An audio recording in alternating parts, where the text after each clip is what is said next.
अस्सलाम वालेकुम। वालेकुम अस्सलाम बोलने के बाद थोड़ी देर के लिए सोचिए कि आपकी मेमोरी लॉस हो गई, आपकी याददाश्त खो गई, आपका नाम, घर वालों को, दोस्तों को, आपके प्रोफेशन, टैलेंट, अचीवमेंट्स, प्रॉब्लम सब भूल गए आप। क्या वैल्यू रह जाएंगे आपकी? लोग आपकी मेमोरी को याद करके बोलेंगे बेचारा बहुत अच्छा था, खराब था, जैसा भी था। डिपेंड हो जाएंगे दूसरों पे। दूसरों के लिए कुछ करना तो छोड़ो, अपने लिए भी कुछ नहीं कर सकेंगे। एक इंसान की मेमोरी लॉस होने का ये रिजल्ट निकल रहा, तो आप सोचिए पूरी की पूरी कौम अगर अपनी मेमोरी को लॉस कर दी। इसी मेमोरी को बोलते हैं हिस्ट्री।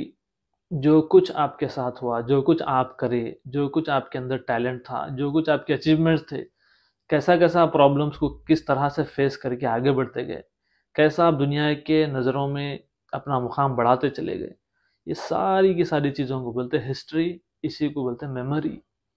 हम उम्मत मुस्लिमा आज अपनी मेमोरी को लॉस कर बैठे। हम भूल गए कि हम में से कितने बड़े बड़े लोग गुजरे। हम भूल गए कि इससे पहले क्या क्या गलतियां करने से कैसा कैसा क्या क्या चीज़ें भुगतना पड़ा था, और आज हम सेम वही चीज़ें रिपीट कर रहे हैं। हिस्ट्री नहीं जानने का ये नतीजा होता है। हिस्ट्री नहीं जानना नहीं बोलते इसको, इसको बोलते एक पागल दीवानी याददाश्त खोई हुई कौम। ये मैं नहीं बोल रहा हूँ, दुनिया आज हमको बोल रही। दुनिया आज हमको देख के बोल रही कि कैसे दुनिया परस्त हो गए। इनके बड़े लोग तो बहुत दुनिया को पैरों में रखते थे, आज ये कैसे कैसे एक दूसरे से लड़ रहे हैं, झगड़ रहे हैं, छोटे छोटे लेबल्स अपने पेशानी पे चिपका के बौने बच्चे बन गए।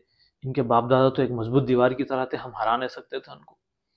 इस तरह एक एक कारनामे दुश्मनों को आज याद है। वो लोग देख के आज हमको हंस के बोल रहे हैं पागल कौम है, दीवानी है। और आज हम रो रहे हैं, मजलूम हो गए, हम कुछ नहीं कर सक रहे हैं, प्रॉब्लम्स हमारे सामने दिख रहे हैं मगर आगे नहीं बढ़ सक रहे हैं।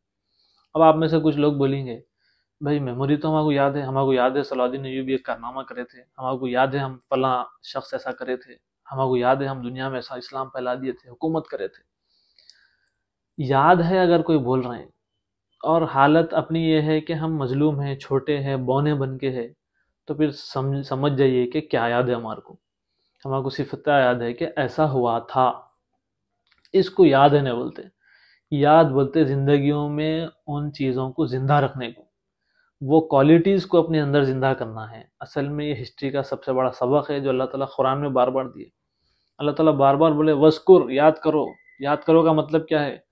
वो क्वालिटीज़ जिन लोगों के अंदर थे, वो जो दुनिया में बड़े बड़े अचीवमेंट्स करे थे, जो दुनिया से शिर्क को, जुल्म को, जहालत को मिटाए थे, कैसी ज़िंदगी थी उनकी, उनका लाइफ स्टाइल क्या था, क्या खूबियाँ उनके अंदर थी, क्या कमज़ोरियों से वो दूर थे जिसकी वजह से वो ये कारनामा कर सके। इसको बोलते याद रखना।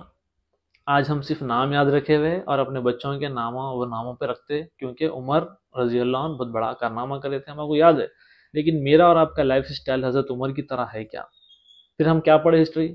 हिस्ट्री जानने का असल में यह मतलब है हिस्ट्री को प्रेजेंट में जिंदा कर देना और लोगों को बता देना एक और उमर आ गया, लोगों को बता देना कि एक और सलाउद्दीन अय्यूबी आ गया, लोगों को बता देना कि अब हम अपना फ्यूचर कैसा डायरेक्शन देते हैं उसको देखो।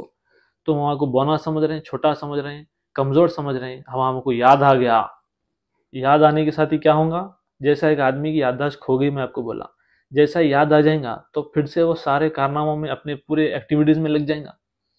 तो एज ए उम्मत हमारे को अब याद आना है। याद आने का मतलब अब वो हिस्ट्री को अपने फ्यूचर, अपने प्रेजेंट में ज़िंदा करना, ताकि हमारा फ्यूचर ब्राइट हो सके। और उम्मत मुस्लिमा का जो मकसद है सारी इंसानियत को अल्लाह ताला के दीन की तरफ दावत देना, अल्लाह की ज़मीन पे अल्लाह के दीन को इस्टेब्लिश करना, वो काम आज भी हम कर सकते।